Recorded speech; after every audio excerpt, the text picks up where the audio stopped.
Buenos días, desde Filosofía Hoy Podcast, un recorrido por la historia de la filosofía, sus textos, sus implicaciones en la sociedad y su aplicación en la vida actual. Puedes enviarnos sugerencias, posibles desarrollos de temas y preguntas en la sección de comentarios de nuestro blog www.spainhistoryteacher.com o bien puedes encontrarnos en Twitter @historiapodcast.com. Vamos a centrar nuestro podcast en el estructuralismo y la crisis del humanismo. Fijaros que bajo la denominación de estructuralismo se comprende un conjunto de autores y su respectiva producción teórica que de alguna forma va sobre lo que suele denominarse ciencias humanas, su estatuto epistemológico y las implicaciones o consecuencias filosóficas que dichas ciencias traen consigo. Por otro lado, hemos de abordar la cuestión de qué es propiamente el estructuralismo. Sin duda alguna, el estructuralismo es un método, una metodología con la que se lleva a cabo el estudio de las ciencias humanas y que toma como punto de partida y como modelo los principios generales establecidos por Ferdinand de Saussure y desarrollados en la fonología de la Escuela de Praga.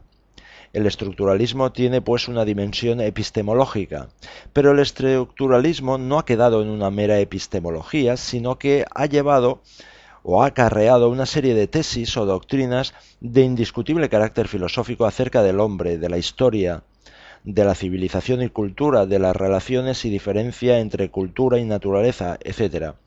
Es, por lo tanto, el estructuralismo en este sentido una doctrina, una filosofía.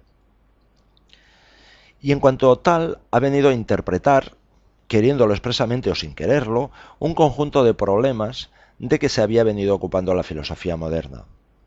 La diversidad de autores englobados bajo la denominación de estructuralismo está en estrecha relación con la diversidad de ciencias humanas a las que se ha aplicado la metodología estructural, tomada como modelo a partir de la lingüística estructural. Así podemos hablar del estructuralismo etnológico de Levi-Strauss, que ha llevado a cabo la aplicación del método estructural a la etnografía y a la antropología social. Podemos hablar del estructuralismo psicoanalítico de Jacques Lacan en una relectura de la obra de Freud, del estructuralismo marxista de Althusser, que relee e interpreta el marxismo no tanto como un humanismo, cuanto como una teoría científica acerca de la historia, acerca del tiempo histórico y acerca de la infraestructura económica como principio determinativo y explicativo en última instancia.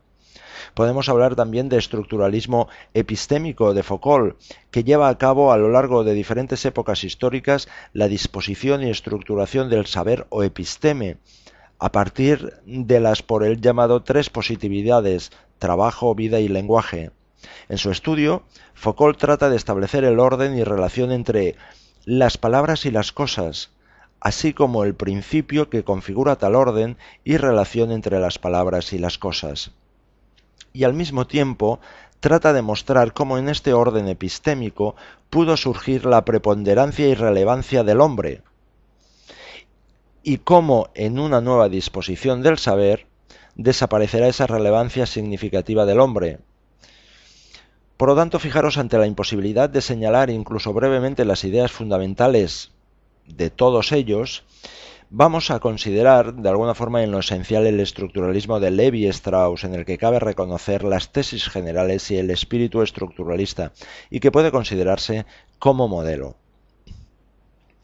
Para una adecuada comprensión del estructuralismo de Levi-Strauss es preciso tener en cuenta al menos tres puntos. En primer lugar, el carácter principal de la subjetividad y del cogito con que se inicia el pensamiento moderno. En segundo lugar, la relación de la obra de Levi-Strauss con lo que él llamó mis tres amantes, Freud, Marx y la geología. Y por último, el modelo lingüístico estructural de la fonología. Fijaros que la filosofía moderna se inicia, según ya hemos visto en anteriores podcasts, con el establecimiento de la subjetividad, el cogito cartesiano, como principio desde donde se establece o bien se constituye y determina, y en cualquier caso se explica el sentido, orden y jerarquía de toda realidad.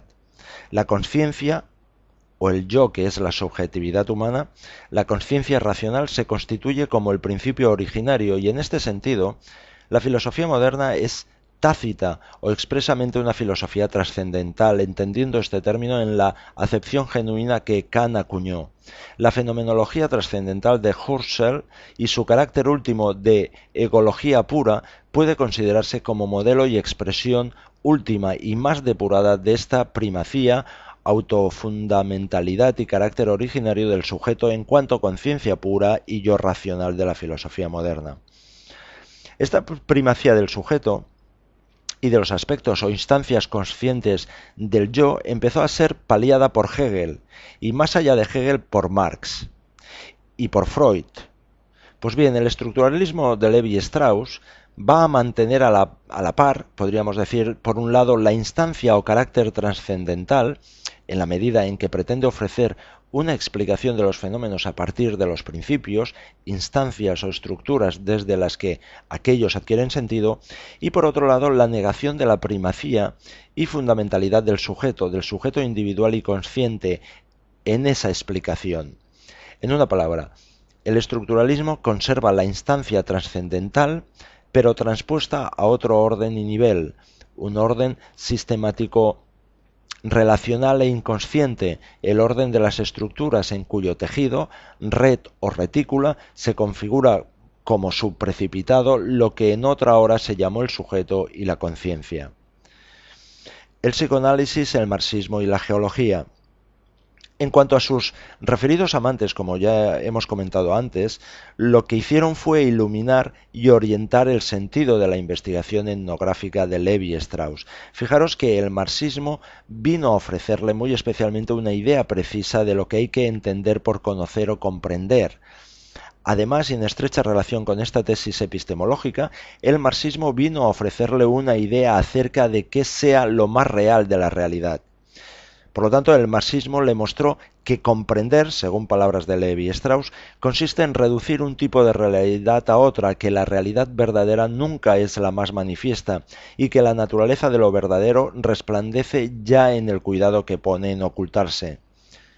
El psicoanálisis le enseñó, como escribe en su obra Tristes Trópicos, que por encima de lo racional existía una categoría más importante y más válida, la del significante, que es la manera de ser más elevada de lo racional, y que las conductas aparentemente más afectivas, las operaciones menos racionales, las manifestaciones declaradamente prelógicas son al mismo tiempo las más significantes. Y por último, la geología le mostró que por debajo del aparente desorden y multiplicidad de formas singulares de la superficie y del paisaje subyace, prestándole sostén, consistencia y unidad, una estratificación en la que es dado leer y desde la que cabe recomponer el sentido y la génesis de los fenómenos geológicos y de las formas o figuras de la superficie. La investigación geológica permite recuperar su sentido general, sin duda oscuro, pero del cual cada uno de los demás es transposición parcial o deformada.